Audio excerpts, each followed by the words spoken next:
মানে উপসভাপতি মাননীয় শ্ৰীযুত হেমন্ত প্ৰসাদ দাসদেৱৰ ৬৪ সংখ্যক জন্ম দিৱসৰ লগত সংগতি ৰাখি আজি এই অন্তৰংগ আলাপ অনুষ্ঠানত উপস্থিত থকা আমাৰ সোণালকুছি সাহিত্য সভাৰ সন্মানীয় সভাপতি ডাঙৰীয়া, আমাৰ মাজত উপস্থিত থকা সোণালকুছি সাহিত্য সভাৰ আজি মধ্যমণি আমাৰ উপসভাপতি হেমন্ত প্ৰসাদ দাস ডাঙৰীয়া, আমাৰ মাজত উপস্থিত থকা চিলাপথাৰ মহাবিদ্যালয়ৰ অৱসৰপ্ৰাপ্ত অধ্যাপক নন্দেশ্বৰ গোসাঁই ডাঙৰীয়া, সদ্য অৱসৰপ্ৰাপ্ত নৰ্থ বেংক মহাবিদ্যালয়ৰ উপাধ্যক্ষ ডক্টৰ লৰণ সোণোৱাল ডাঙৰীয়া, সোণালকুছি সাহিত্য সভাৰ ধেমাজি জিলা সমিতিৰ সন্মানীয় বিষয়ববীয়াসকল, জোনাই সমষ্টিৰ সোণালকুছি সাহিত্য পৰিষদৰ সাধাৰণ সদস্য বিজয় শইকীয়া ডাঙৰীয়া আৰু আমাৰ মাজত থকা কেন্দ্ৰীয় সমিতিৰ নেত্ৰ বৰা ডাঙৰীয়া প্ৰমুখ্যে জোনাই অঞ্চলৰ পৰা অহা আমাৰ জ্যেষ্ঠসকল আৰু অতি মৰমৰ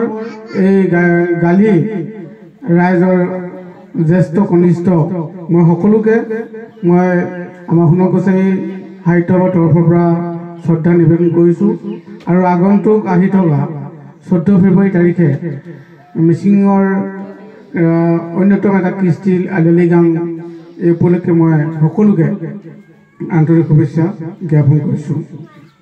আজি এই অনুষ্ঠানটো আমি লোৱা বৰ আগতীয়াকৈ আমি আলোচনা কৰা নাছিলোঁ। আজি 4-5 দিন আগতে আমাৰ উপসভাপতিদেৱে কৈছে যে এনেকৈ ধৰণৰ অনুষ্ঠান তেখেতে আজি এই জন্ম তাৰিখটো তেখেতে ক'লে, তেতিয়া ক'লোঁ যে আমি সোণালকুছি সাহিত্য সভাই যিহেতু আমাৰ তেখেতে উপসভাপতি আৰু তেখেতে খুব সক্ৰিয়ভাৱে আমাৰ সোণালকুছি সাহিত্য সভাক তেখেতে গতিশীল মাত্ৰা দিয়াত তেখেতে সহযোগিতা আগবঢ়াইছে।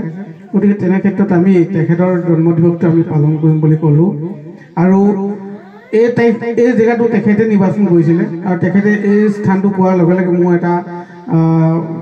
মোৰ এটা খুব এটা মনলৈ ভাৱ আহিলে, যিহেতু মই সোণালকুছি ছাত্ৰ সন্থাৰ লগত আজি বহু বছৰ মই কাম কৰি আছিলোঁ আৰু ধেমাজি জিলাই মই এজন যুৱক, কিন্তু মই এই গাঁওখনত খুব আহিম বুলি বহুত দিনৰ পৰা মই এটা কল্পনা আছিলে। যেতিয়া আমাৰ দাসদেৱে ক'লে যে ইয়াতে মই দিনটো কটাব বিচাৰিছোঁ, তেতিয়া মই লগে লগে ভাবিলোঁ যে এটা অনুষ্ঠান কৰোঁ আৰু এই অনুষ্ঠানটোৰ যোগেদি আমি তেখেতসকলৰ মনৰ কথাবিলাক আমি জানিব বিচাৰিম আৰু এটা অনুষ্ঠান সেইমতে আজি খুব ভালকৈ হৈছে।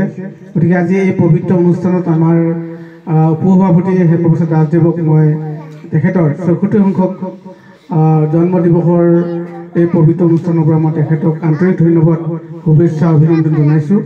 তেখেতে ভৱিষ্যতৰ দিনত সুস্বাস্থ্য অধিকাৰী হৈ থাকক, সোণোৱাল জনগোষ্ঠীটোৰ হকে তেখেতে অবিৰতভাৱে কাম কৰাৰ এটা মন লৈ থাকক, এই আশা ৰাখিছোঁ। আজি খুব ভাল লাগিছে আৰু আপোনালোকৰ মনৰ কথাবিলাক ক'লে। ইয়াতে গোলোক সোণোৱালৰ লগত মই পাতিছোঁ যে ইয়াত অৱস্থাটো কেনেধৰণে আহিলে আৰু কি কৰিব লাগিব আমি বা ৰাইজে আমাক কেনেদৰে আদৰি ল'ব।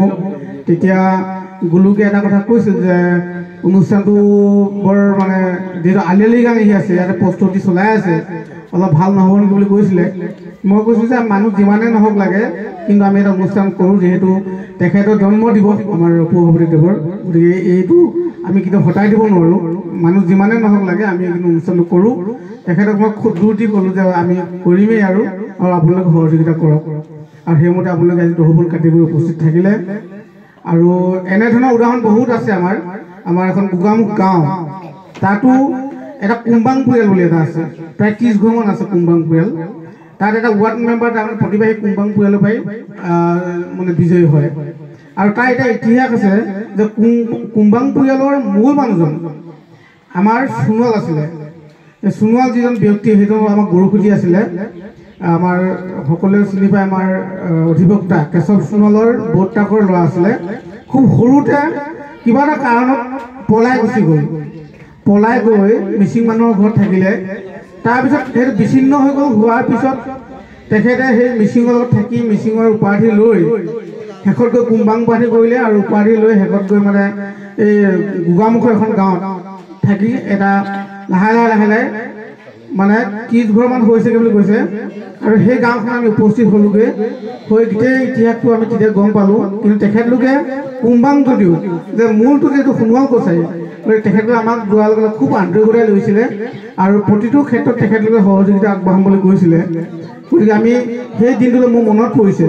গতিকে আপোনালোকৰ যদি আমাৰ মিচিং সম্প্ৰদায়ৰ লগত আপোনালোকে বিলীন হৈ গ'ল কিন্তু সোণোৱাল সম্প্ৰদায়ৰ ৰীতি নীতিবিলাক আপোনালোকে যিহেতু লাহে লাহে গ্ৰহণ কৰিম বুলি কৈছে এই কথাটো আমি জানি খুব আনন্দিত হৈছোঁ আৰু মই বিজয় শইকীয়া ডাঙৰীয়াৰ লগত মই কথা পাতিছোঁ যে ইয়াত আমাৰ সোণোৱাল কছাৰী সাহিত্য ক্ষেত্ৰ পৰিষদৰ পৰা কি সুবিধা দিছে আৰু তেখেতে কৈছে যে বেনিফিচিয়াৰীৰ লগত বহুত সুবিধা দিছে কিন্তু স্কিম এনেকুৱা ধৰণৰ দিয়া নাই বুলি কৈছে কিন্তু এতিয়া যিহেতু তেখেতৰ কাৰ্যকাল শেষ হ'ব হৈছে আৰু পৰৱৰ্তী যেতিয়া আমাৰ আকৌ পুনৰ গঠন হ'ব সাহিত্য ক্ষেত্ৰ পৰিষদ আৰু এই পৰিষদত আমি অনুৰোধ জনাম ইয়াত যিটো অসুবিধা আছে আমাৰ উন্নয়নৰ কাৰণে ৰাস্তা ঘাট কি আছে এইখিনি নিশ্চয় আমি পৰৱৰ্তী সময়ত আমি এনেধৰণৰ আঁচনি ৰূপায়ণ কৰিবৰ কাৰণে আমি অনুৰোধ জনাম আৰু আপোনালোকে আমাৰ সোণোৱাল কছাৰী সাহিত্য সভাৰ